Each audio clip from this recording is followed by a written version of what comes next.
ए बातें नहीं भाई। खाना बन गया? आज तो शायद छुट्टी थी।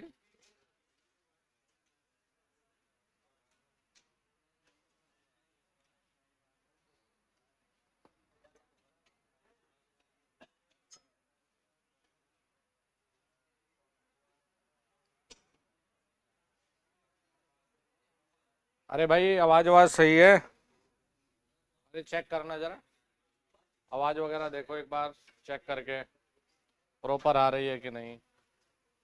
भाई कमेंट करना एक बार जरा, आवाज वगैरह सही है कि नहीं। फिर अपना शुरू करते हैं थ्री फेज इंडक्शन मोटर के एक और सेशन को। हाँ बिल्कुल बढ़िया। चलो जी फिर आगे बढ़ा जाए। खाने की तो आज छुट्टी थी यार तुम्हारे। आओ। है भाई, बना रहे ऊपर पे। ये तो बेचारा अकेले रह गए थे ना ये।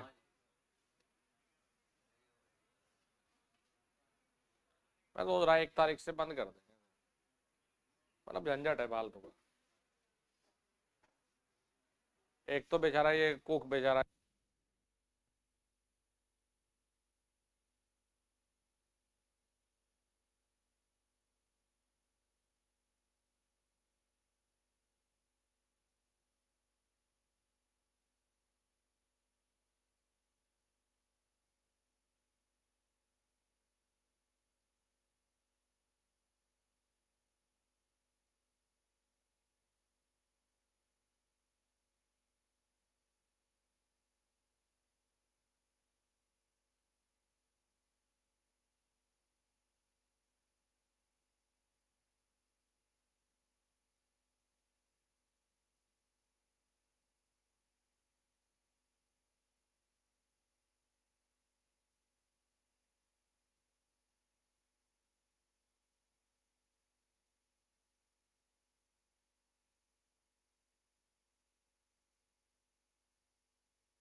एक दिन ही कर पाएगा, अगले दिन में हमारा फोन भी नहीं उठाएगा, इधर देखेगा भी।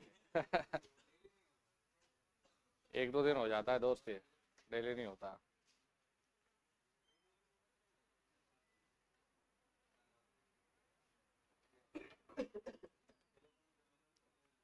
चले फिर शुरू करें बाबू। देखो, ये बेटा हम लोगों ने वर्किंग प्रिंसिपल तक देखा था, जहां तक हम देख चुके हैं।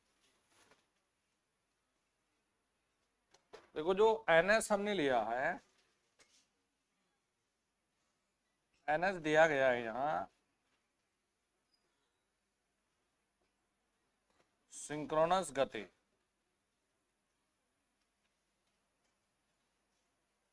और एफ दिया है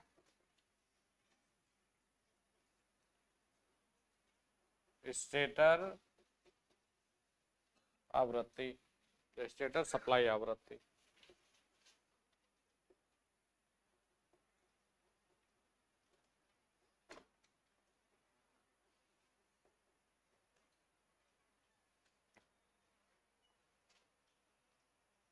एन यहां पर है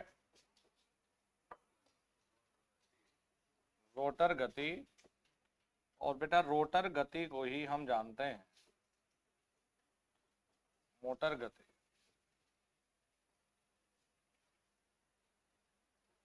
एफ आर यहां पर हमने लिया है रोटर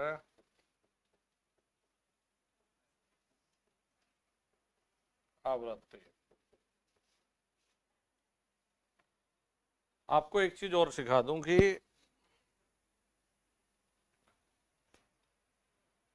जैसे हमें कोई ये एनएस दिया है, ये हमें दिया है आरपीएम, रेवोल्यूशन पर मिनट में। यदि हम ओमेगा निकालें, ओमेगा एस, तो याद रखिएगा 2 पाई NS/60। ठीक है जी। और इसे हम लोग कहते हैं है? कोणीय, कोणीय क्या कहते हैं? कोणीय आवृत्ति।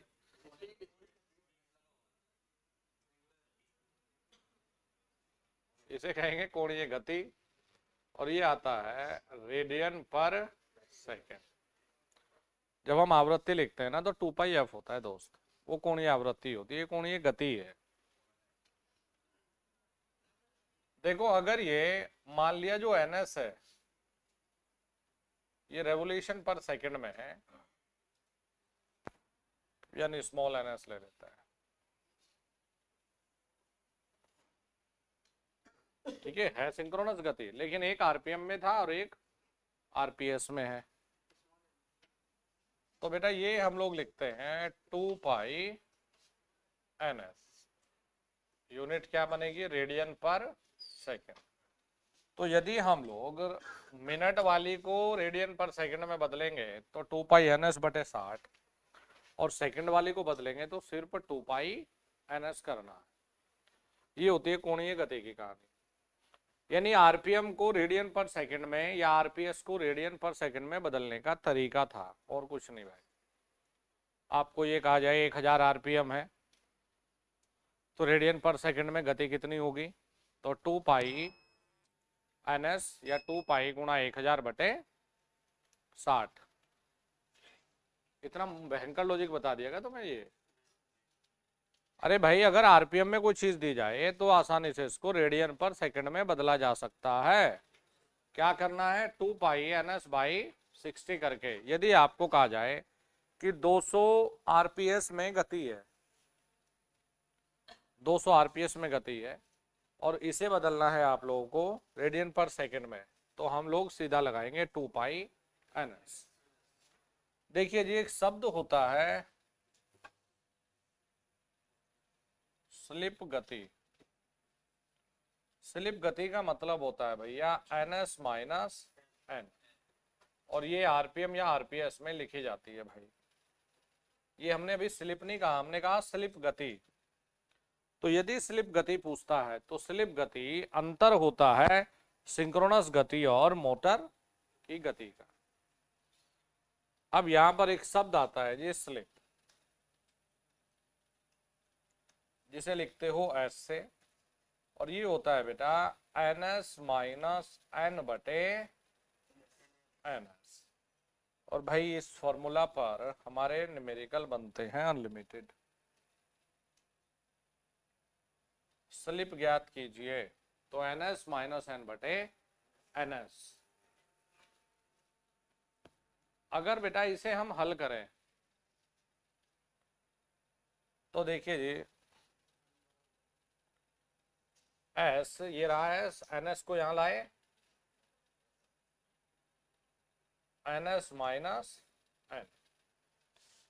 अगर n का मान निकालना है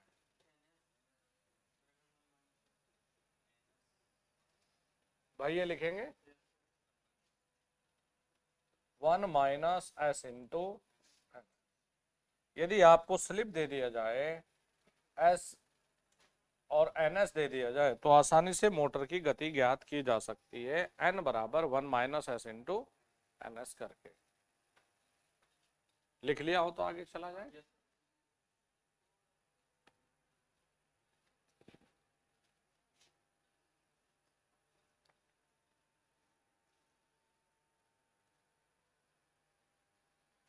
भाई यहां तक हो गया?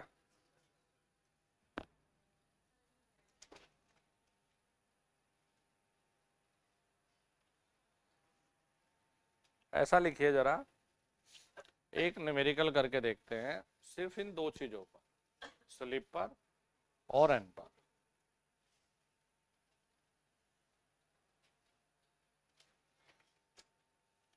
लिख लिया बेटा आप लोगों ने?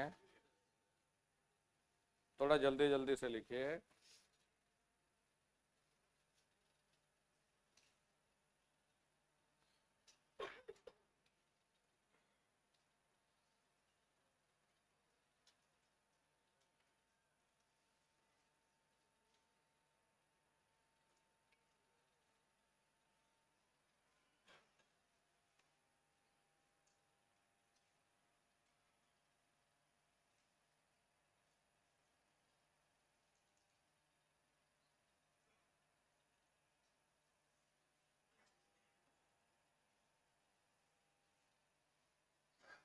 एक 3 फेज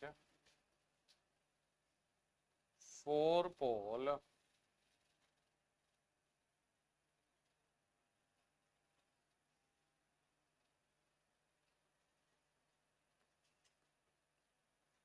इंडक्शन मोटर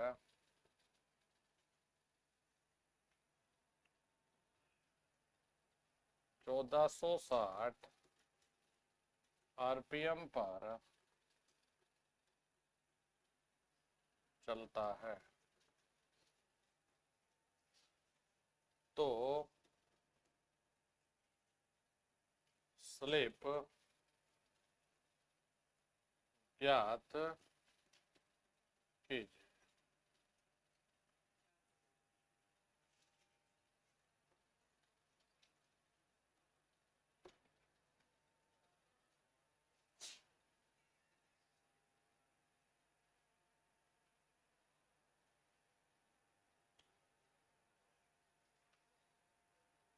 पक्का पक्का। इसे तभी तो हम बार बार समझा रहे हैं, रटी हुई चीजें बहुत खतरनाक है दोस्त।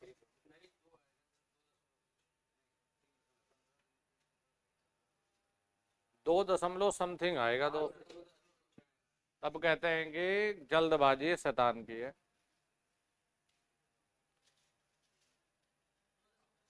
NS बराबर 120 F/P।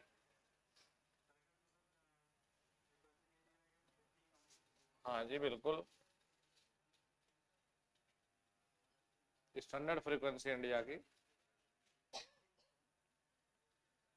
भाई 1500 आरपीएम। हमने स्लिप का मान देखा है S बराबर NS minus N upon NS। 1500 में से 1460 गया बटे 1500। अगर मुझे मान लिया मैं प्रतिशत में लिखूंगा 0.026 आएगा। अगर हम प्रतिशत में लिखेंगे तो 2.6%। अब मुझे नहीं पता कि ये श्याम जी 4 आपने बिना सवाल को पढ़े कैसे दे दिया, और हमने इस चीज को बहुत महत्व दिया है कि आती हुई चीजों को तुम गलती कर रहे हो। पता है 4 कब था? जब ये 14 नहीं, जब ये 1440 था। 15 होगा 60। फिर देखिए जी,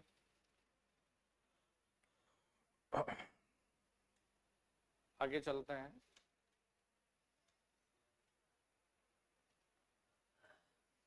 यहां तक लिख लिया था सबने ये।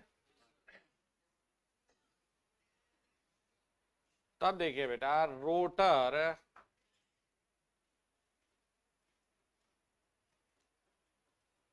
रोटर आवृत्ति बराबर S गुणा F, यानी कि रोटर आवृत्ति बराबर S इंटू F। ये भी फॉर्मूला काफी काम आएगा जी।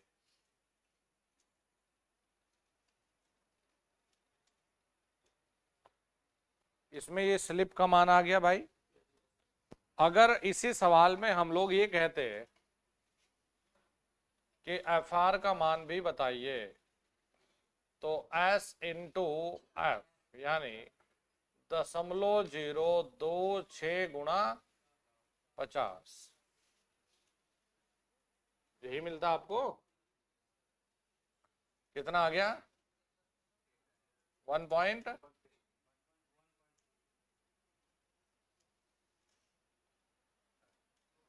इतने हर्ट्ज हमें रोटर की आवृत्ति मिल जाएगी। ठीक है, चलिए भाई, अब जरा ये देखना है, यदि मोटर विराम अवस्था में है तो विराम अवस्था का मतलब भाई आराम कर रहा है या घूम रहा है? आराम कर रहा है। तो n बराबर 0, ये तो नहीं है ना, n बराबर 0 होता है। और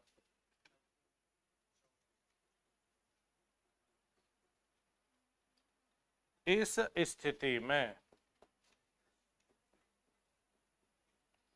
स्लिप का मान है जी 1 होगा। देख लो भाई, s बराबर में ns माइनस 0 बटे ns, ये हो गया जी 1। भाई n का विराम अवस्था में n थोड़ा ना होगा कुछ।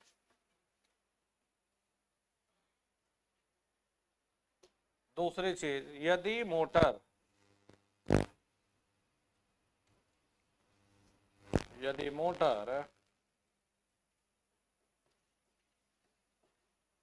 सिंक्रोनस गति से चल रहा है तो सिंक्रोनस गति का मतलब n बराबर nr, तो हमने अब तक शब्द नहीं लिया।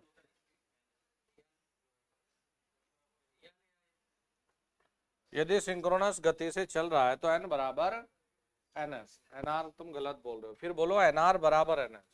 n बराबर nr नहीं, ns। तो n बराबर ns होता है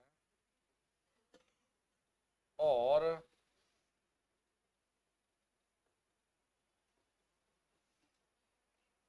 इस स्थिति में जो स्लिप है, स्लिप का मान कितना जी?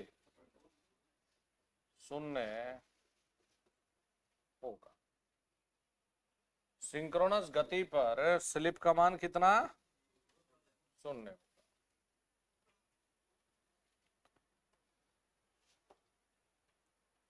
नेक्स्ट चलिए, यदि मोटर बराबर व विपरीत दिशा में चलता हो, देखिए यदि मोटर, ऐसा करते हैं, यदि मोटर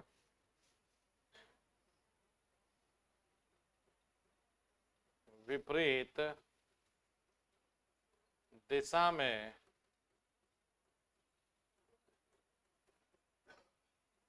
सिंक्रोनस गति से चलता हो, विपरीत दिशा का मतलब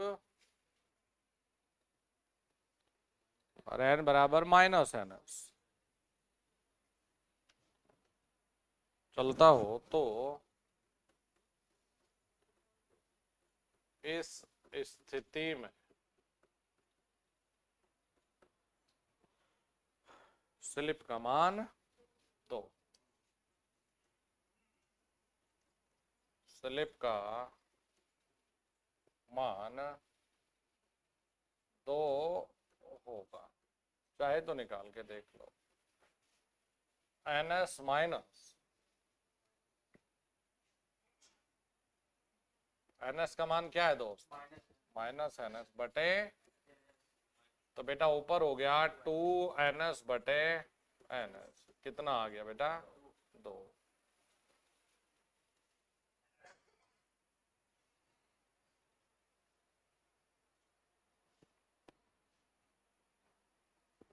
कर सकते हो ना?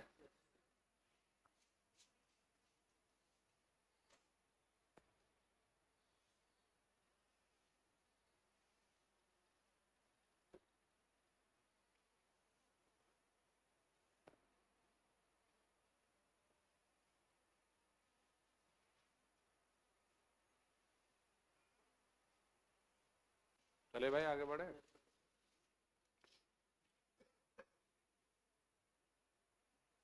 देखो भाई बच्चों, इंडक्शन मोटर में ये चार चीजें होती है बड़ी खास।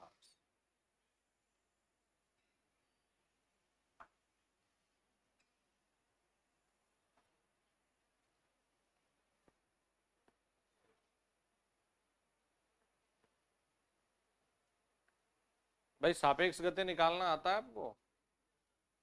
हाँ आपको, हाँ हाँ आप ही से पूछ रहा हूँ। सापेक्ष गति निकालना आता है? हैं?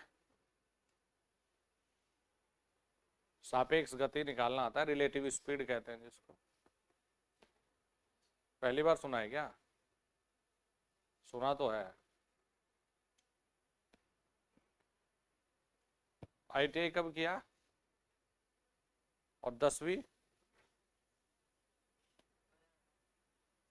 8वीं 12वीं भी की है? 12वीं भी की? किससे करी, गणित से? बायो से की है। फिजिक्स तो पढ़ी होगी? 12वीं में फिजिक्स पढ़ी है? Oh my God. और सापेक्ष गति नहीं पता है? और गाली दे रहे मोदी को, भर्ती कम आती है। भर्ती लाके भी क्या करे जब युवाई भटका हुआ।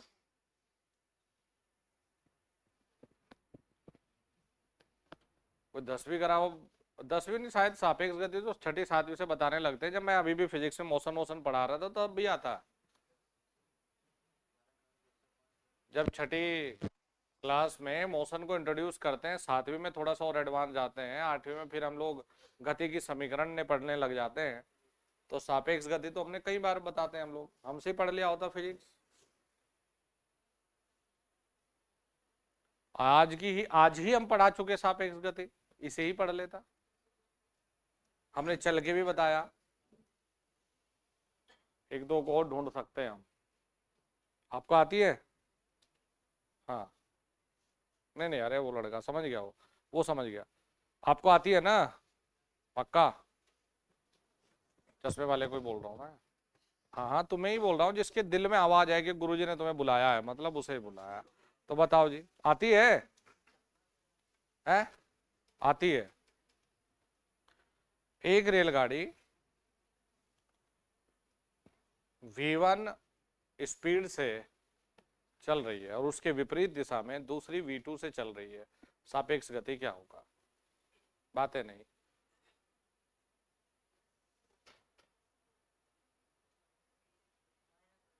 यस डेफिनेटली, बिल्कुल सही है। देखो, हाँ भाई दोस्त, हाँ हाँ सहारनपुर, हाँ बताओ बताओ, देख लो।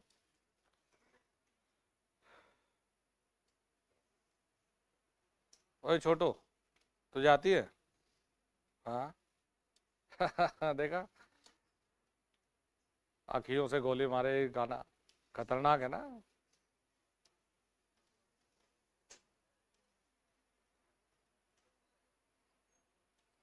पिछले वाले वार्ड में।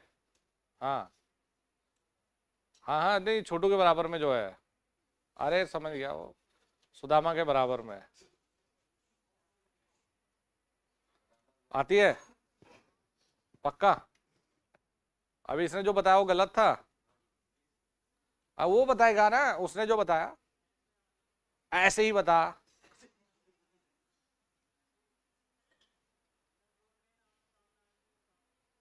तो क्या करेंगे?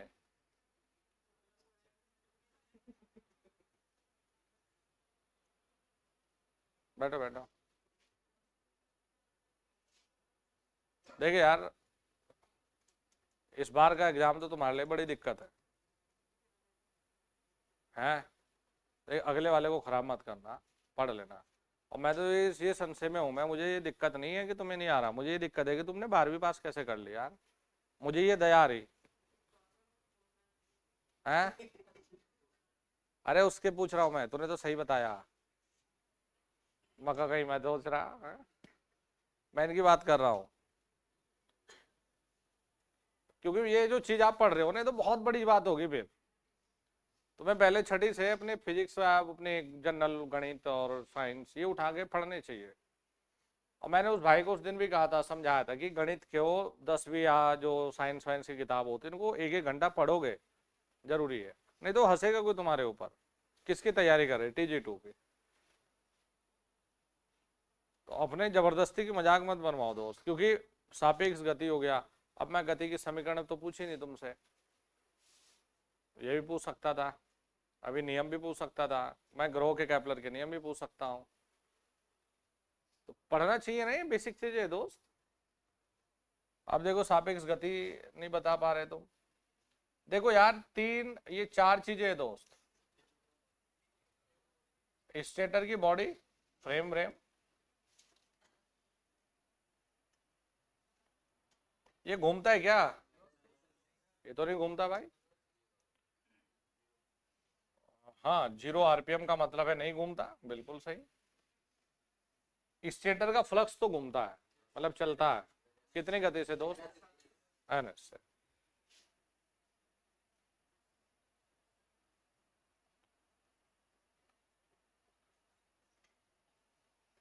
स्टेटर फ्लक्स ns, ठीक है जी। अभी एग्जाम दो, जब विक्रांत बैच 2 आएगा 2.0, तो उसमें मैं बच्चों को टेस्ट पेपर लूंगा पहले ना, एक छोटा सा बेसिक बेसिक, जो उसमें ठीक नंबर करेगा उसको मैं बिठाऊंगा। पूरे साल मेहनत करेंगे हैं। अच्छा, वो आपने मजाक मजाक में आगे की चीज बता दी तुम्हें 2.0 की। ये होगा रोटर फ्लक्स। बेटा रोटर फ्लक्स कितने से चलेगा? अरे, और रोटर बॉडी,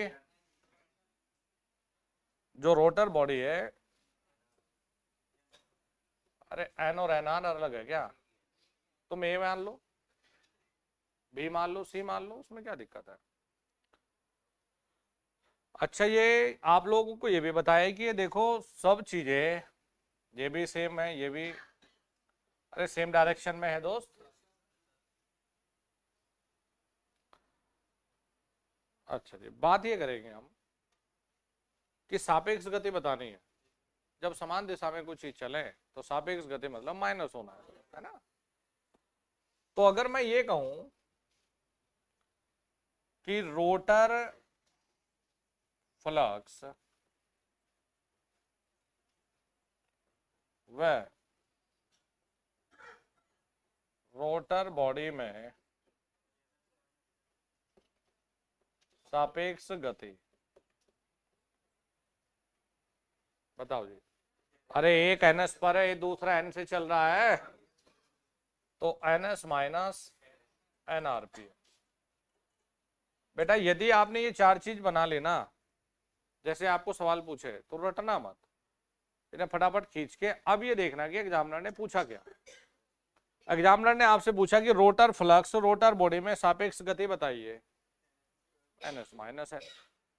एग्जामिनर आपको ये कहने लगे कि रोटर बॉडी व स्टेटर बॉडी में सापेक्ष गति बताएं। भाई ये कितने से चल रहा है दोस्त? एक n से और एक 0 से, तो n माइनस 0 मतलब n, तो n RPM। अब जैसे आपको ये दिया जाए, यहां दो चीजें हैं, अगर मैं स्टेटर फ्लक्स, अगर भाई हम स्टेटर फ्लक्स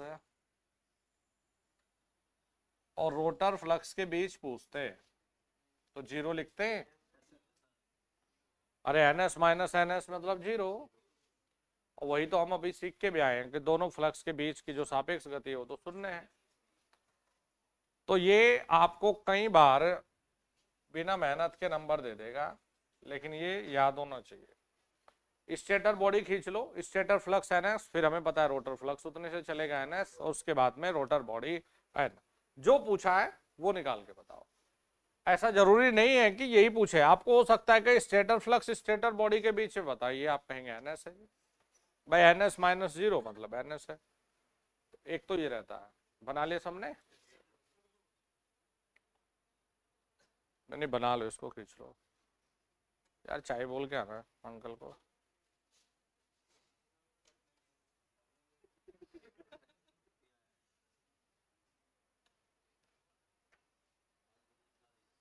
कहा है मैंने? अच्छा, पिला दी वो। अच्छा,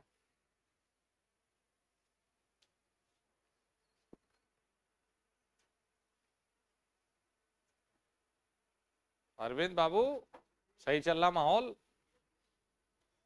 दोबारा रिवीजन हो गया तुम्हारा ये?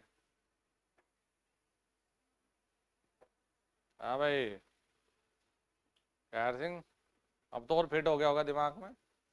नालायको, तुम्हें तो वैसे भी 130 घंटे पढ़ा रखी है मशीन ने।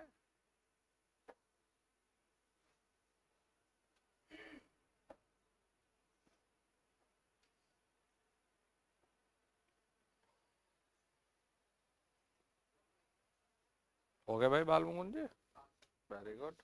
कर लोगे पेपर में ये चीजें? मतलब ये महत्वपूर्ण चीजें है इसमें।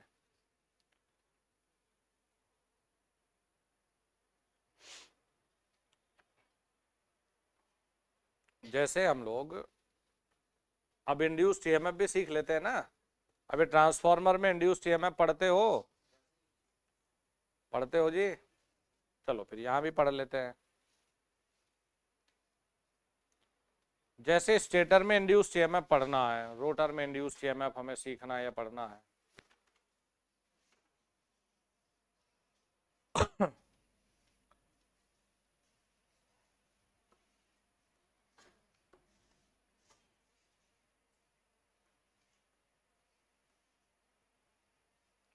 स्टेटर उत्पन्न, भाई स्टेटर में वही, जब आप ट्रांसफार्मर की प्राइमरी पर देते थे तो प्राइमरी इंड्यूस्ड ईएमएफ होता था। यहाँ भी स्टेटर इंड्यूस्ड ईएमएफ है। तो इसे हमने ले लिया जी ई एस बराबर में, देखो कितना भारी भरकम है भाई, 4.44 फाई। इसमें सिर्फ फाई लीजिए आप, फाई एफ या टी, ये N1 ले लो इसमें आप, या T1 ले लो जी। T1 यहाँ टर्न पर फेज है और कुछ नहीं है दोस्त। देखो कितने भारी भरकम सूत्र पढ़ाया तुम्हें। और अगर ये रोटर में होता, तुम तो नाराज से हो गए यार। 4.44, चलो भाई, फ्लक्स तो वही है, एफ आर, रोटर की आवृत्ति, और T2 हमारे रोटर वाले टर्न हो गए। और क्या है, ये थोड़ा ना आता है पेपर में, तो तुम्हें वैसे लिखवाया मैंने। हाँ रियली में, अब तो फिर वही बात है, हमने कहा नहीं आता ये। इंडक्शन मोटर में ये जरूरी नहीं है, क्योंकि ये तो जो नॉर्मली पढ़ के जाएगा वो भी टिक सही करेगा। भाई ट्रांसफार्मर वाला ही तो है, और तो कुछ नहीं है। हाँ,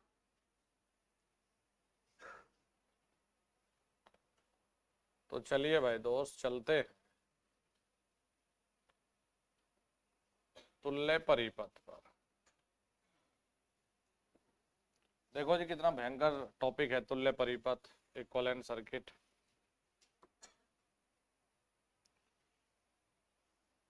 स्टेटर इक्विवेलेंट सर्किट और रोटर इक्विवेलेंट सर्किट। अरे ट्रांसफार्मर का प्राइमरी बनाया था, बीच में कोर थी, फिर सेकेंडरी था। यहां भी स्टेटर है, बीच में एयर गैप है, और फिर रोटर। लेकिन ट्रांसफार्मर में सेकेंडरी घूम नहीं रही थी, यहाँ रोटर घूम रहा है नहीं, यहाँ रोटर बस घूमेगा। जरा ध्यान पूर्वक देखें, सबसे पहले हम तुल्य परिपथ में स्टेटर को फाइनल करते हैं दोस्त। स्टेटर तुल्य परिपथ, और प्रभु की दया से ऑब्जेक्टिव बड़े शानदार है भाई इसमें। इसी से फिर हमें टॉर्क की इक्वेशन देखनी है। इसी से हमें फॉर्मूला आगे लेकर चलने हैं, इससे ही हमें टॉर्क स्लिप करैक्टरिस्टिक्स देखनी है। तो जड़ यहाँ से। भाई बच्चों एक बात बताओ, स्टेटर वाइंडिंग का प्रतिरोध दिखाया जाए।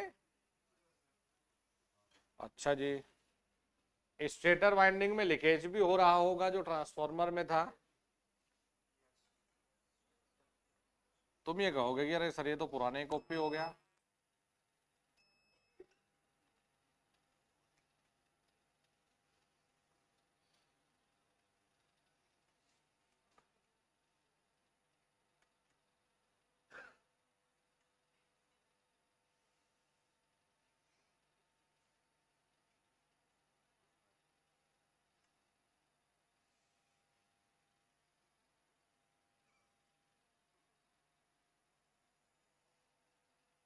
ये बात है ना, देखो छोटू बात है नहीं। हम तो ये कहेंगे कि आप ये स्टेटर का पढ़ के आते थे कुछ, ये कहे प्राइमरी में, तो ये हमारा स्टेटर का है। कुछ नई चीज पढ़ाई है क्या इसमें? R1 X1 क्या है? हाँ बिल्कुल। अरे स्टेटर वाइंडिंग के प्रतिबाधा ही तो है, Z1 लिख लें।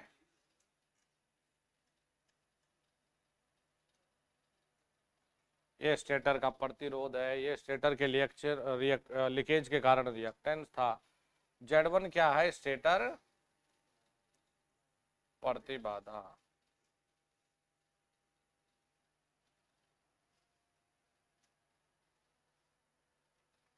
हाँ भाई बच्चों, ये आई नोट क्या है? No load current. अच्छा जी, और IM क्या है? भाई अब देखो 3 या 4 बिंदु बताएंगे यहाँ, बड़े ही इंपॉर्टेंट और खास।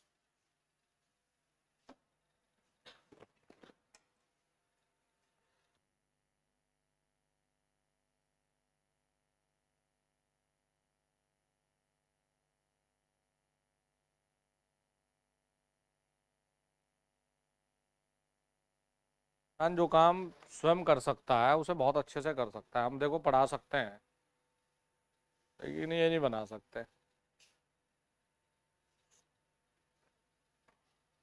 हाँ भाई ओम प्रकाश जी,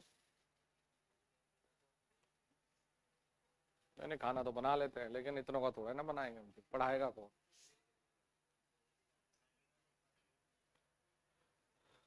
हाँ जी, 3 या 4 पॉइंट। बस बढ़िया, मजा ही आ जाए, फिर क्या दिक्कत है? अरे हम तो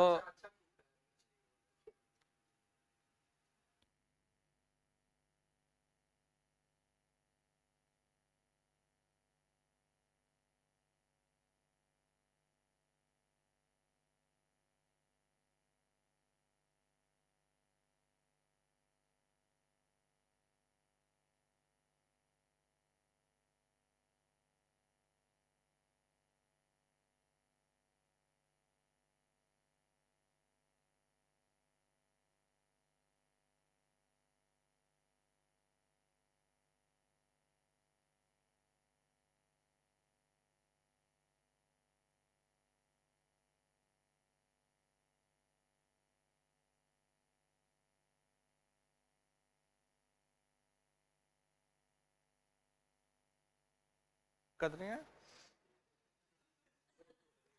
वैसे जो इस फील्ड में होता है नहीं करते आना खानी इस तरह से ना, जो ये तो पूर्णिमा वाला काम है, पुण्य वाला। अन्नपूर्णा माता की दया दृष्टि से खाना सबको मिले, अच्छा मिले। हाँ भाई अरविंद जी, और बताओ? बढ़िया। तुम भी और सब सब बढ़िया है? तुम्हारे बैच वाले बच्चे संपर्क नहीं हुआ? तुम तो यही थे यार दिवाली में, आया नहीं? बेकार है,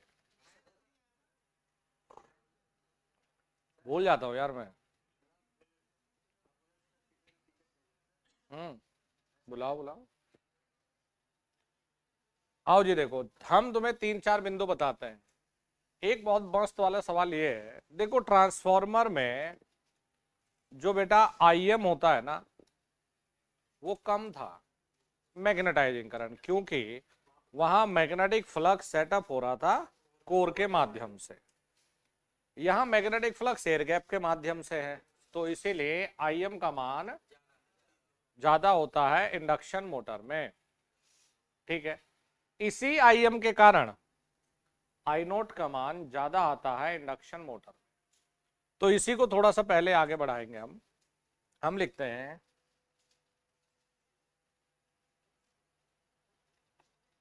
कि इंडक्शन मोटर में आईएम, बेटा आप समझने लगे होंगे ना मैग्नेटाइजिंग करंट, आईएम का मान ट्रांसफार्मर की तुलना में ज्यादा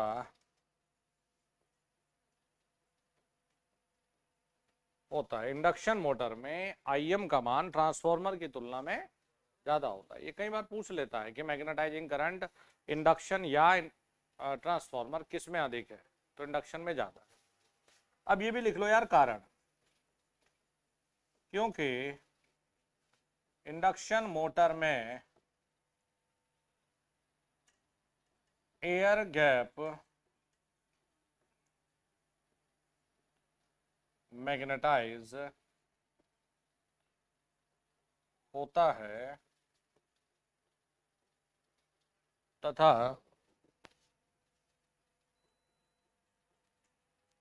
ट्रांसफार्मर में कोर मैग्नेटाइज जो होती है, कोर का रिलक्टेंस हमें पता है यार बहुत कम है,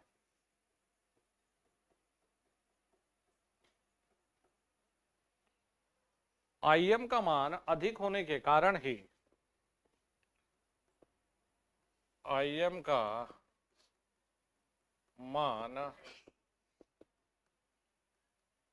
अधिक होने के कारण ही इंडक्शन मोटर में नो लोड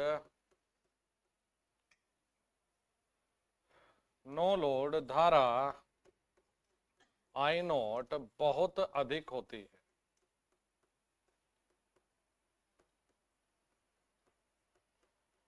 अधिक होती है कितना भाई? फुल लोड धारा के 30 से 40% तक। फुल लोड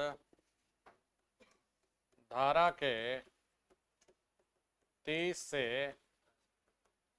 प्रतिशत तक। ठीक है बच्चों, ये तो था हमारा, देखो इसकी कहानी, ये बढ़िया बढ़िया ऑब्जेक्टिव है। अभी इसमें हम लोग जब नो लोड टेस्ट पर लिखेंगे तो हम पावर फैक्टर की चर्चा तभी करेंगे दोस्त। यहां पर भी अगर हम बात करें, देखो आईएम, पावर फैक्टर तो वैसे भी कम है क्योंकि यार आईएम का मान बहुत ज्यादा है दोस्त, तो यहां पर भी हम लिखेंगे नो लोड शक्ति गुणांक मोटर में भी कम होता है।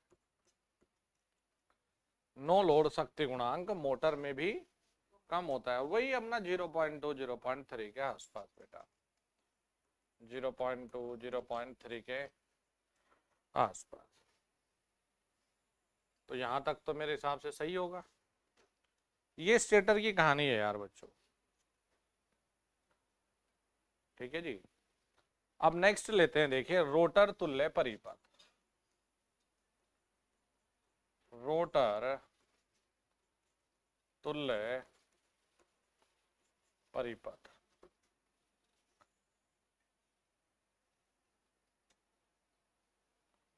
देखो जब हम लोग ये कह रहे हैं कि मोटर एस स्लिप से चल रहा है, यदि मोटर स्लिप एस से चल रहा हो तो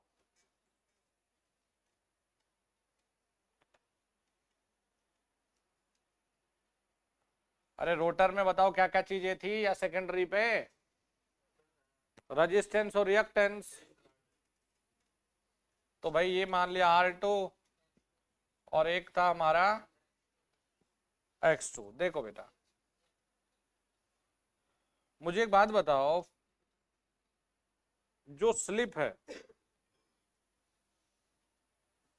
रोटर आवृत्ति FR स्लिप गुणा स्टेटर आवृत्ति था, FR बराबर S इंटू एफ।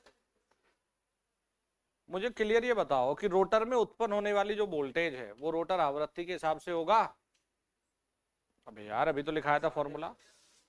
अगर रोटर की आवृत्ति चेंज होगी मतलब स्लिप पर निर्भर कर रहा है, तो बेटा जो यहां पर उत्पन्न वोल्टेज है ये है SE2 और जो रिएक्टेंस है X बराबर या XL बराबर 2πfL, तो इसीलिए भाई SX2। तुम मुझे एक बात बताओ जरा ध्यान से देखकर, क्या ट्रांसफार्मर स्टेटर सेम है?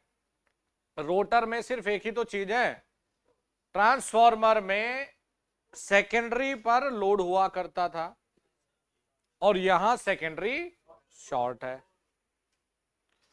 बाकी तो कुछ नहीं है। तो ये भी एक बार ऑब्जेक्टिव में ये आया है, देखिए हम लोग लिखेंगे कि इंडक्शन मोटर ट्रांसफार्मर के जैसे ही होता है, बस इसमें रोटर शॉर्ट रहता है तथा छठ पूजा आ जाएगा यार कल। ट्रांसफार्मर में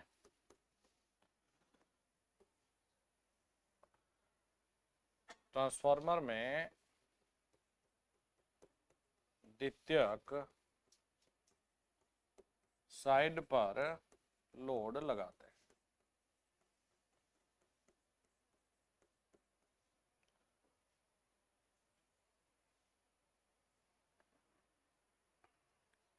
ठीक है जी, क्या बताऊं? हाँ देखो, अरे E2 लिखोगे रोटर में उत्पन्न होने वाली तो 4.44 फाइव एफ आर लिखोगे ना, तो एफ आर का मान रखोगे S इंटू एफ, तो S के बदलने से E का मान बदलेगा ना, तो हम E की बजाय यहाँ SE2 लिखेंगे कि उसका मान इसके समानुपाती तो है। अब ये भी हमारा X डायरेक्टली F के समानुपाती होता है। अरे भाई XL बराबर 2πf होता है ना, तो F का मान क्या रखता है SF, तो ये भी S। देखिए प्रतिरोध हमारा स्लिप या आवृत्ति पे निर्भर नहीं है, अभी ओरिजिनली सिर्फ दो चीजें हैं, एक रोटर में वोल्टेज और एक रोटर में रिएक्टेंस, यही आवृत्ति पर या स्लिप पर निर्भर है अभी। अब इसे हल करते हैं भाई बच्चों। हल ये करना है कि ये मिला हमें I2, देखो आपने रेफर करना ITI में, ये सर्किट से ज्यादा जरूरी ये पॉइंट है जितना मैं लिखा रहा हूं, और इसलिए मुझे ये सब बनवाने पड़ रहे हैं क्योंकि ये सब पॉइंट मुझे याद कराने हैं तुम्हें। कभी आपने जो रेफर करना है यानी द्वितीयक से प्राथमिक साइड पर रेफर करना सिखाया था तुम्हें? E2 को करना तो सिखाया है ना, लेकिन SE2 के नहीं सिखाया रेफर करना। तो क्यों ना हम इसे थोड़ा साधारण बनाए, सिंपल बनाए। आप मुझे एक बात बताइए कि अगर बेटा हम ये लिखें कि I2 बराबर में SE2 बटे R2 प्लस में SX2, हाँ जी लिखो ना लिखो चलेगा, भाई ये अगर तुम एक काम कर दो, ऊपर नीचे दोनों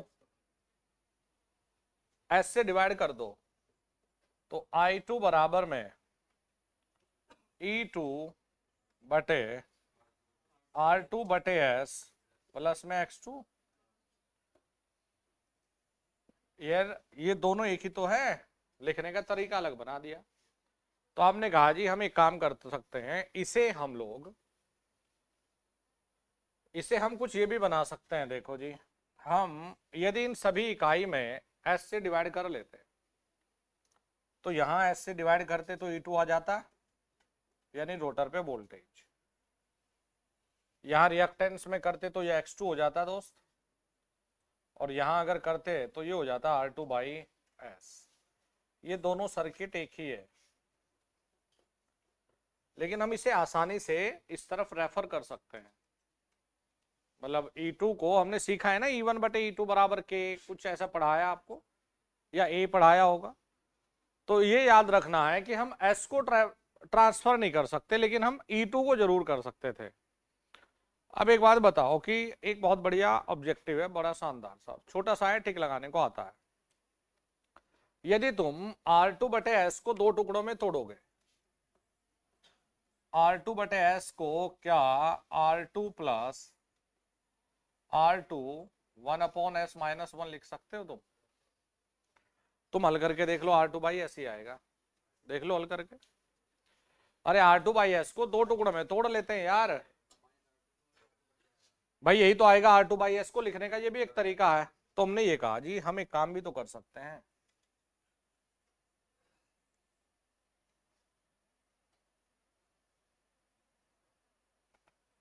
कि इस परिपथ को अगर सर हम बनाए तो हम ये भी बना सकते हैं।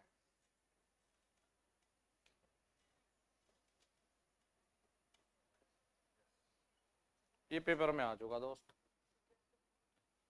कि इंडक्शन मोटर में मैकेनिकल लोड के तुल्य इलेक्ट्रिकल प्रतिरोध का मान क्या होता है। यहां जो हम लोड लगा रहे हैं भाई, यहां तो मैकेनिकल लोड था, तो उस मैकेनिकल लोड के तुल्य हमारा इलेक्ट्रिकल क्या प्रतिरोध है, ये हमें बताता है। ये सीधा सीधा ऑब्जेक्टिव ये आता है कि मैकेनिकल लोड के तुल्य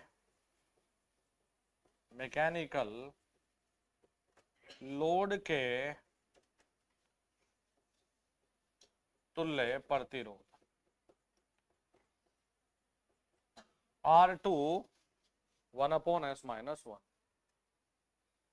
जरूरी क्या है, देखो जिस पे टिक लगाया दोस्त ये। अब जरा इस पेज पर क्या क्या ऑब्जेक्टिव है इन्हें जरा देखिए।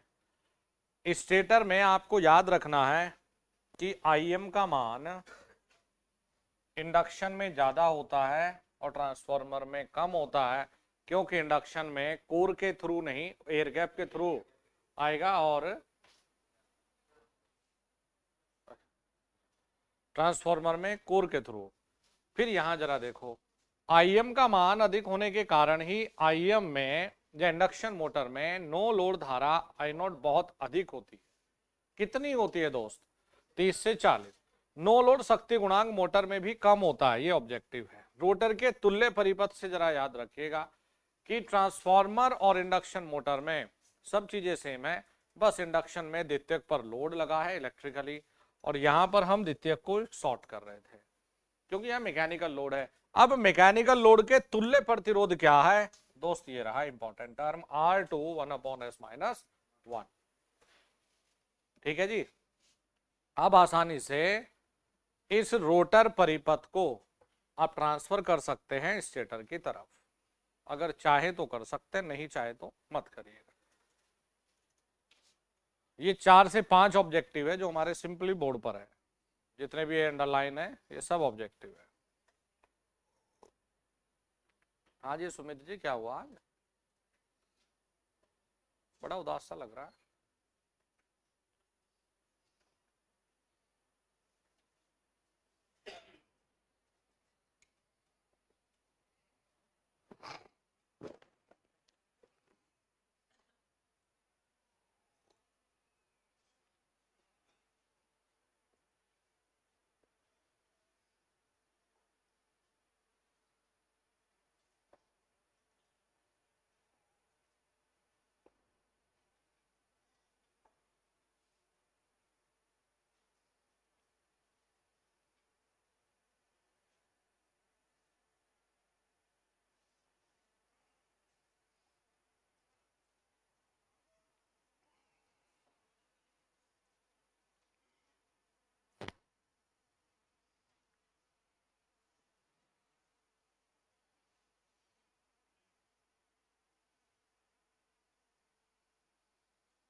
फॉर्मूला भी बहुत है, तो ये बहुत जरूरी है। अब मतलब ऐसे सभी के लिए बता दूं, ऐसे पट्टी बांध के मत जाना कि कभी पेपर में ये दे दे R21 - S/S और तुम कहो तो गलत दे दिया। ठीक है, नहीं बहुत सारे बच्चे कर देते हैं कि जो रटवाई है बस उन्हें ही टिक करेंगे, बाकी कुछ नहीं।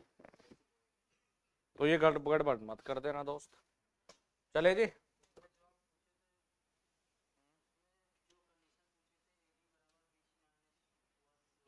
हाँ, तो उल्टा ही तो किया था। तो तुमने जल्दबाजी की होगी, पढ़ाने ध्यान से। ऐसा तो तुमने बहुत सारे गलत किए जानबूझ के।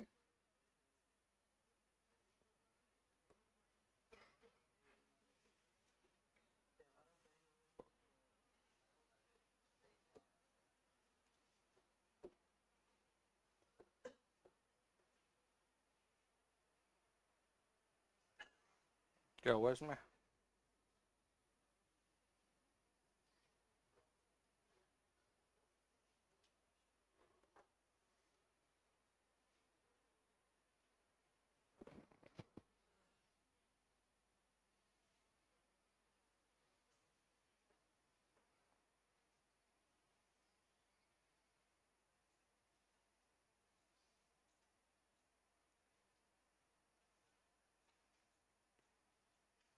गर्म हो गया बेचारा शायद ये।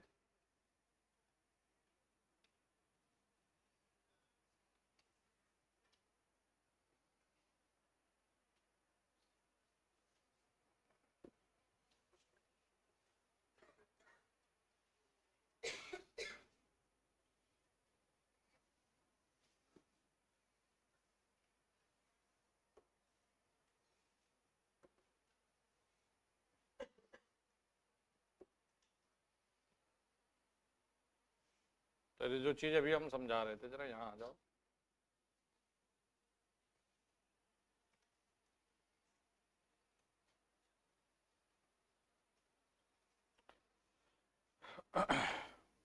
अब यही बना के आए ना, बता के आए। देखो वही V1 same, R1 X1 I1 वही बेटा I0 का वैल्यू बोलो 30 to 40%। IM का मान क्योंकि बहुत ज्यादा है। प्राइमरी इंड्यूस या stator induce CMF, rotor induce CMF। देखो E2 बराबर क्या लिया, SE2 R2 XX2। ये हम लोगों ने अभी बनाया था, पढ़ा था। देखो हम लोगों ने ट्रांसफार्मर में भी पढ़ाया था आपको अप्रोक्सीमेट सर्किट। तो अप्रोक्सीमेट सर्किट में आपको ये लिखाया गया था कि जो संट ब्रांच है इसे सप्लाई साइड में शिफ्ट करेंगे। देखो जो डैश है ना बेटा, जो लगा रखे हैं हमने हमने इसमें एक छोटा सा स्टेप और था। देखो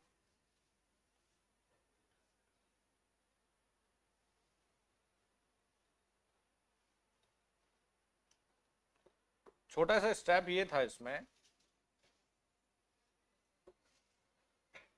कि जैसे हम लोग रेफर करके बनाते स्टेटर पे, तो ये R1 हो गया,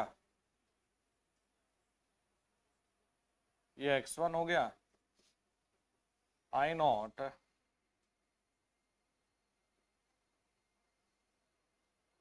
सेम हो जाता, IM हो जाता।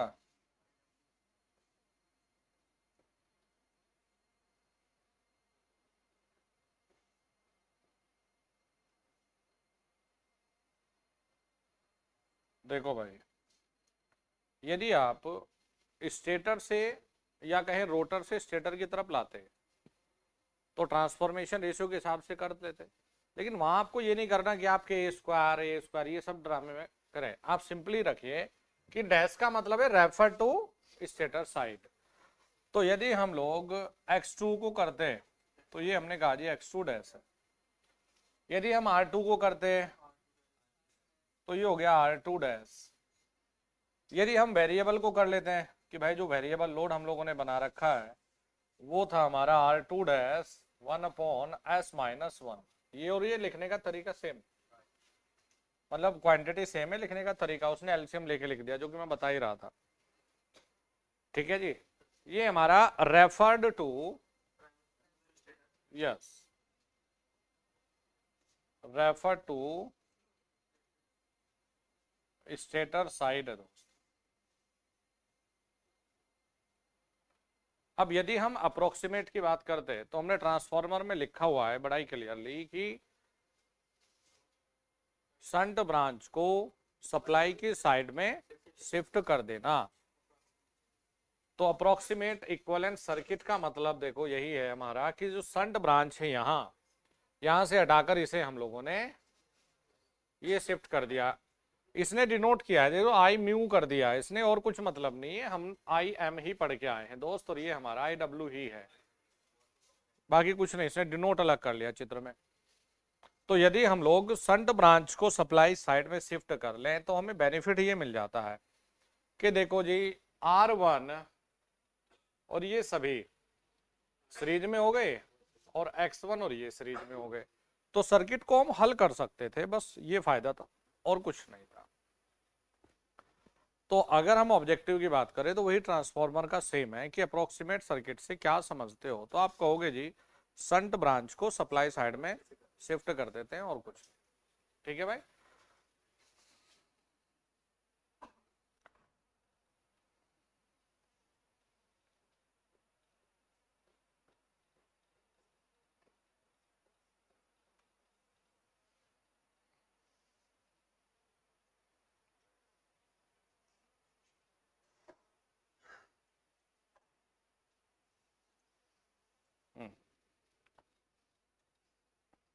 ये वाले से थोड़ा सा इसे नहीं भी बनाओगे तो आप लोगों का काम चल जाएगा, लेकिन यहां तक जितनी चीजों पे इंपॉर्टेंट मार्क है इसको जरूर लिखना। ठीक है जी।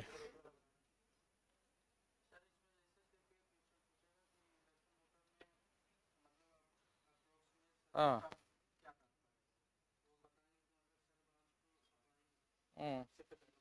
वही सेम ट्रांसफार्मर वाला ही तो है?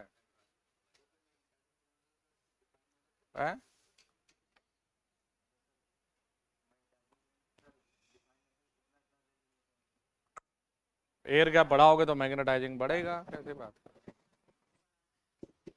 क्योंकि जब नमक कम होता है तो उसमें नमक डालने से स्वाद अच्छा आ जाता है, बस और क्या। अच्छे ईमानदार से बताओ, हमने कल इक्विवेलेंट सर्किट जब बनाई तो मैंने 5 मिनट उस पर बोला था मैं, और मैंने कहा था कि जो ट्रांसफार्मर बना रखा है वो एक मैकेनिकल व्यवस्था है, अगर मुझे उसकी परफॉर्मेंस को एनालिसिस करना है तो उसके तुल्य मुझे इलेक्ट्रिकली क्वांटिटी खींचनी पड़ेगी, और हमने इसके इक्विवेलेंट इलेक्ट्रिकल बनाना ही हमारा जरूरी था। हमने क्या बनाया, इक्विवेलेंट सर्किट। तो किसी भी मैकेनिकल व्यवस्था को इलेक्ट्रिकल में ढालना ही कहलाता है इक्विवेलेंट सर्किट।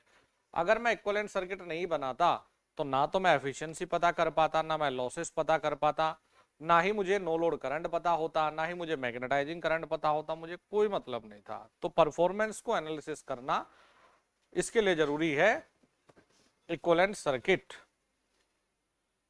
ठीक है, बस। तो नेक्स्ट वाला बहुत इंपॉर्टेंट है और वो है हमारा टॉर्क इक्वेशंस। भूख लग गई, भूख लग गई। Yes. आज तो तुझे वैसे भी हमने अच्छी डोज दी है तो शाम तक तो लगने नहीं चाहिए।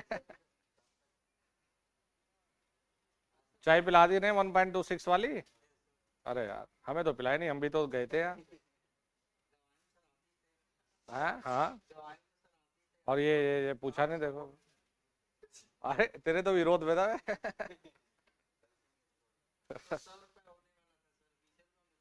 अरे बार्गेनिंग कर लिया। हम नेक्स्ट देखते हैं टॉर्क के जितने भी फॉर्मूला है ये पढ़ना है।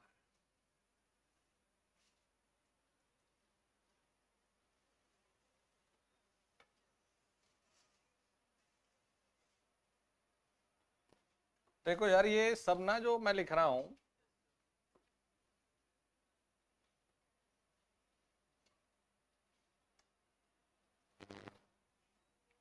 या तो मैं इसे फुल लोड टॉर्क कहूं TFL, बातें नहीं अब, या तो मैं इसे फुल लोड टॉर्क कहूं TFL, या मैं इसको भैया एयर गैप टॉर्क कहूं या सिर्फ टॉर्क कहूं, तो समझ लेना कि एक ही बात है ये। TFL TG ये एक ही बीमारी है। चलो भाई दोस्तों आगे चलते हैं।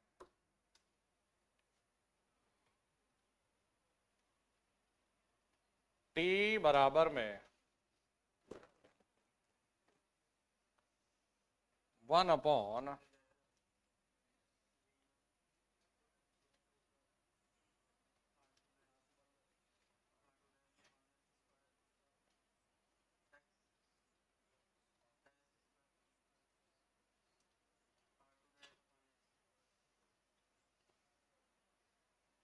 ये दोस्त इसलिए लिखे हैं कि आपने रोटर की क्वांटिटी को जब स्टेटर पर रेफर किया ना तो ये डैश में लिख दिए, और दोस्त कोई बात नहीं थी, कभी तुम नाराज हो जाओ।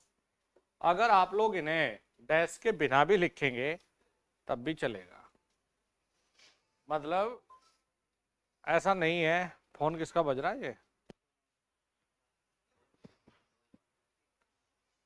ये मरवाओगे कैसे तुम आज, बिल्कुल यार हद कर रहे हैं, इससे ऐसी क्या दुश्मनी तुम्हारी।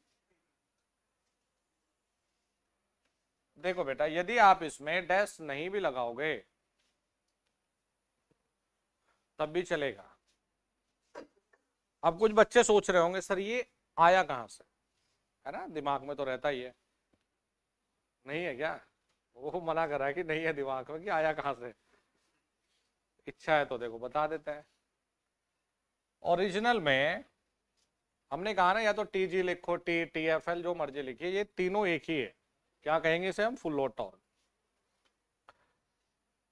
देखो आपकी जितनी भी रोटेटिंग मशीन है दोस्त, तो इन सब के लिए वैलिड है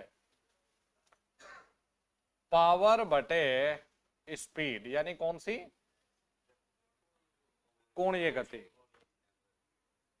मतलब ये स्टैंडर्ड फॉर्मूला है जी, शक्ति बटे कोणीय गति।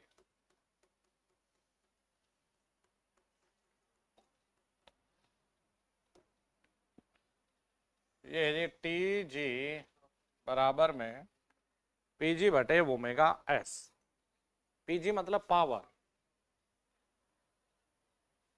अच्छा जी, अब देखना यार, पावर निकालने का तरीका ये भी तो है बच्चों।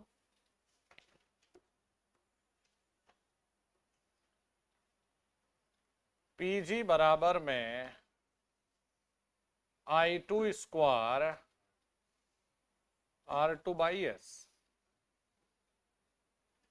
पावर ये भी तो निकाली जा सकती है। अरे पावर निकालोगे I2R कर दो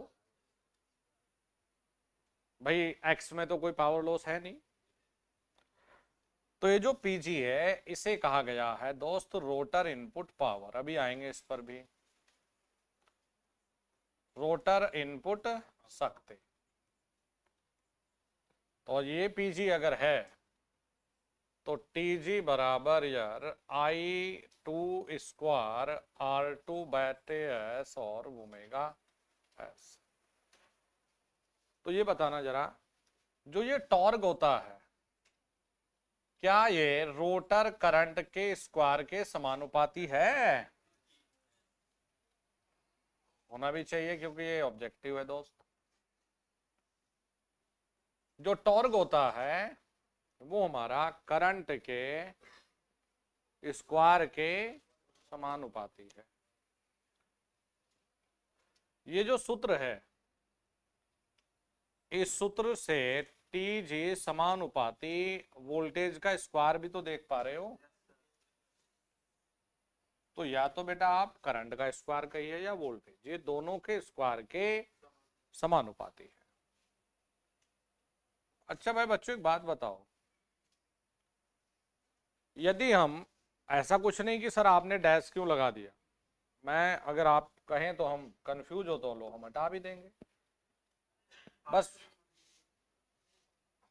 अगर तुम्हें डर लग रहा है तो ये लो दोस्त, ये तब भी सही है। ये तो इसलिए क्योंकि अभी मैं इससे पहले वाले पेज पे डैश लगा चुका था तो यहां भी लगा दिए। अन्यथा क्या है, रोटर का प्रतिरोध बटे एस का स्क्वायर x2 का स्क्वायर।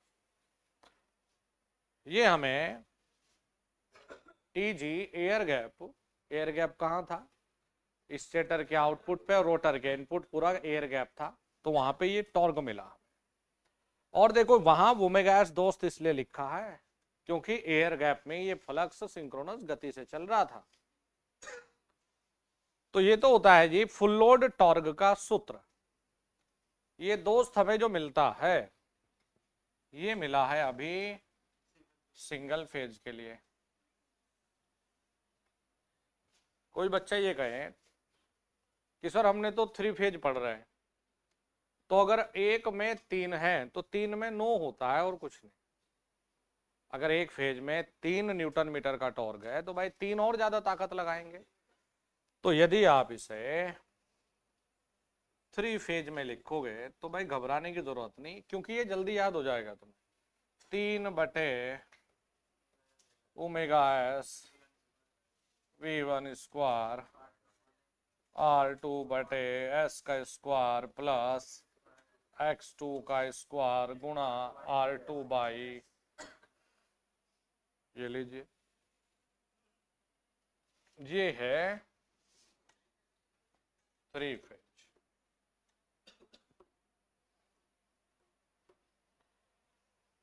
भाई कोई दिक्कत इसमें? देखो अब हम इसी से आगे बढ़ते हैं, हम निकालते हैं जी मैक्सिमम टॉर्क की शर्त। ये भी जरूरी है।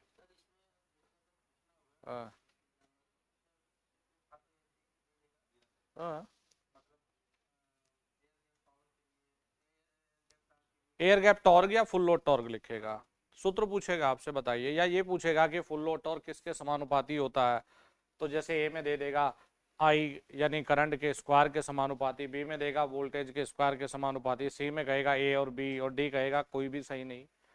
इस तरह से, ठीक है।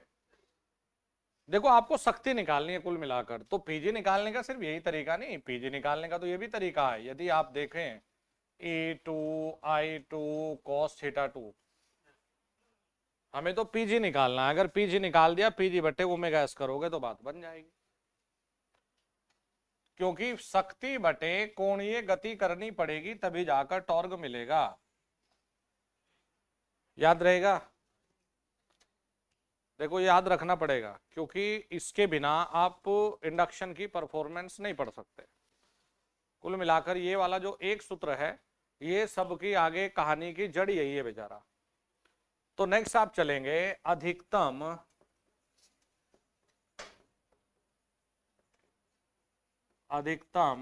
इनकी 2-2 पेज की डेरिवेशन है, इन्हें कराई थी मैंने पहले 2 पेज की। फिर आप मैक्सिमम के लिए अलग शर्त ड्राइव करोगे, उसकी अलग है, तो आपको वो करने की जरूरत नहीं, जो पॉइंट है इंपॉर्टेंट वो मेंशन करो।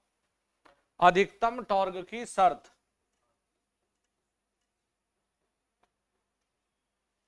अधिकतम टॉर्क की शर्त देखिए दोस्त क्या है।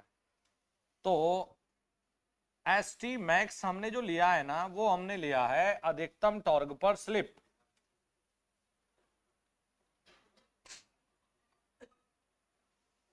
अधिकतम टॉर्क पर स्लिप, और एस हमारा क्या है, फुल लोड पर स्लिप। पिछले पेज पे भी लिखा था मैंने, यहां भी लिख लो, एस हमारा है फुल लोड पर स्लिप।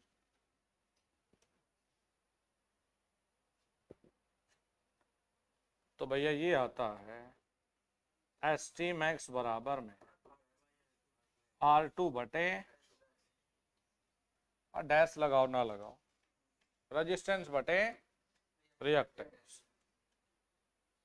ये भी बहुत बार देखो, अगर R2 बटे X2 कर लोगे, रेजिस्टेंस दे दिया रिएक्टेंस दे दिया, तो डिवाइड करके आप ये निकाल सकते हो कि इतनी स्लिप पर यदि हम चलाएं तो अधिकतम टॉर्क पर काम करेगा।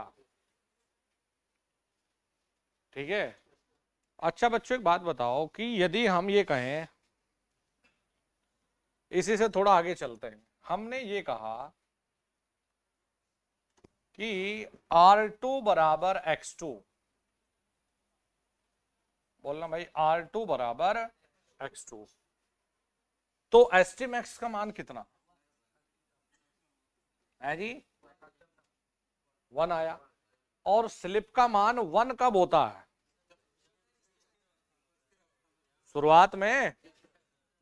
तो इसका तात्पर्य यह है कि यदि हम R2 बराबर X2 कर रहे हैं तो इसका मतलब है कि ये स्टार्टिंग में ही अधिकतम टॉर्क पर काम कर रहा है। अब आते हैं, देखिए अधिकतम टॉर्क की कहानी क्या है, क्यों हमें चाहिए कि अधिकतम टॉर्क हो। देखो, अधिकतम टॉर्क का मतलब है कि शुरुआत में इतने लोड को लेकर चलने में क्षमता या सक्षम है।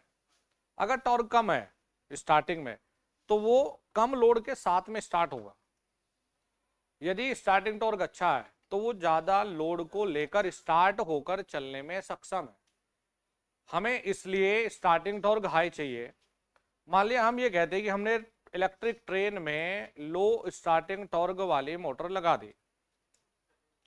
हम पहले ये कहते हैं कि देखो भाई सवारियों नीचे उतर जाओ, पहले रेलगाड़ी को स्टार्ट करेंगे और जब ये चल पड़ेगी तब बैठ जाना, क्योंकि वो लोड को लेकर चलने में सक्षम नहीं है। अभी लेने के देने पड़ जाते, पूरा सिस्टम उल्टा हो जाता। लेकिन हमने क्या कहा कि काम करते हैं जी, हम ऐसे मोटर को लगाएंगे जिसका टॉर्क अच्छा हो।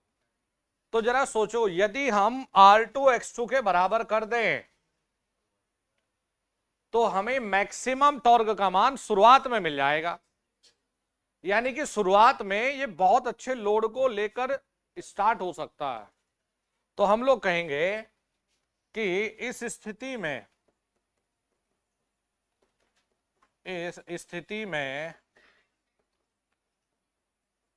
स्टार्टिंग में ही अधिकतम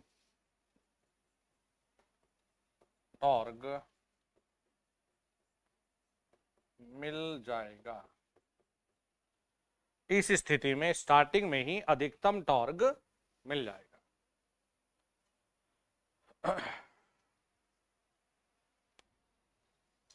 लिखते रहो इन्हें।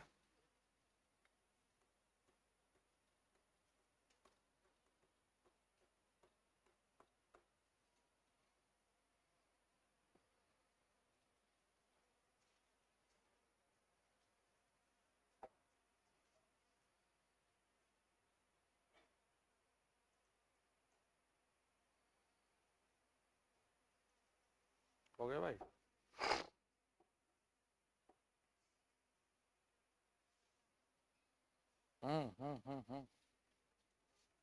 चलो जी, नेक्स्ट देखेंगे फिर। यदि हम ये शर्त को भाई इसमें रख के हल करेंगे तो ये शर्त हमें मिली है एस टी मैक्स बराबर R2/X2। ये क्या है? अधिकतम टॉर्क की शर्त है। तो भाई टी मैक्सिमम हमें मिलता है टी मैक्स बराबर में 1/2X2 या 1/2 ओमेगा एस गुणा V1² X2। ये मैक्सिमम कब मिल रहा है भैया? ये मिलेगा हमें सिंगल फेज में। अभी कोई कहे कि ना जी हमें तो 3 फेज में लिखना है जी, तो भैया 3/2 ओमेगा एस गुणा V1² X2। भाई बच्चों एक बात बताना, क्या अधिकतम टॉर्क का मान रोटर के प्रतिरोध पर निर्भर कर रहा है? नहीं कर रहा है ना। लेकिन अधिकतम टॉर्क पर स्लिप देख लो ना, अधिकतम टॉर्क पर स्लिप R2/X2। अधिकतम टॉर्क पर स्लिप का मान रोटर के प्रतिरोध और रिएक्टेंस दोनों पर निर्भर करेगा, लेकिन मैक्सिमम टॉर्क का जो मान है वो केवल रिएक्टेंस पे निर्भर करेगा। तो हम लोग लिखेंगे इंडक्शन मोटर में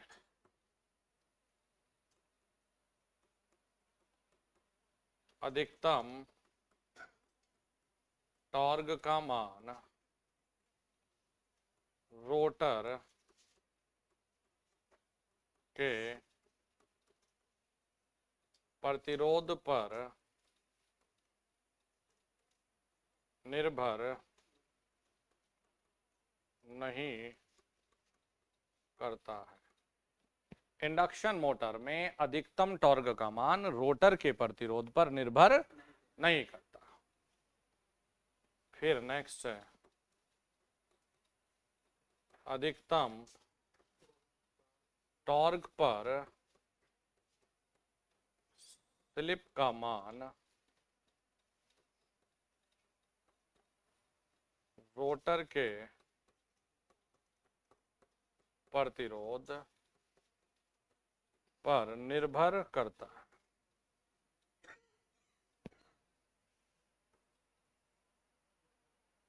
निर्भर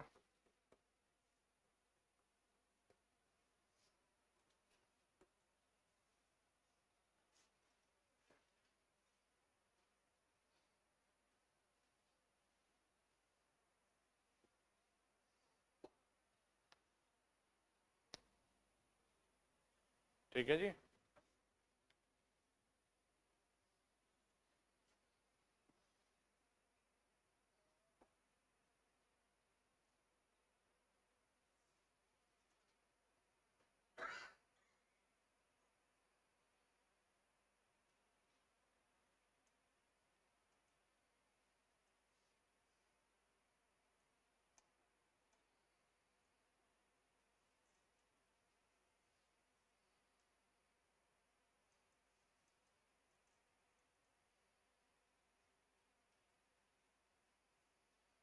ठीक है भाई, चलिए लंच वगैरह कर लीजिए।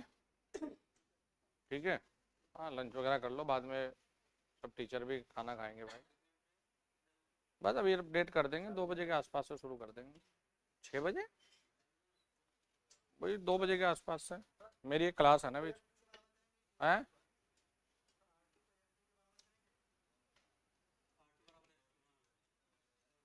R2 बराबर x2 या x2 बराबर R2, दोनों एक ही तो हुए।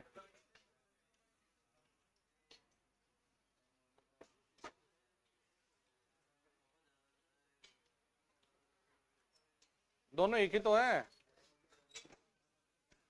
दोनों एक ही है। हाँ हाँ क्लास है। चलो बेटा, नेक्स्ट सेशन में मुलाकात होगी आपसे।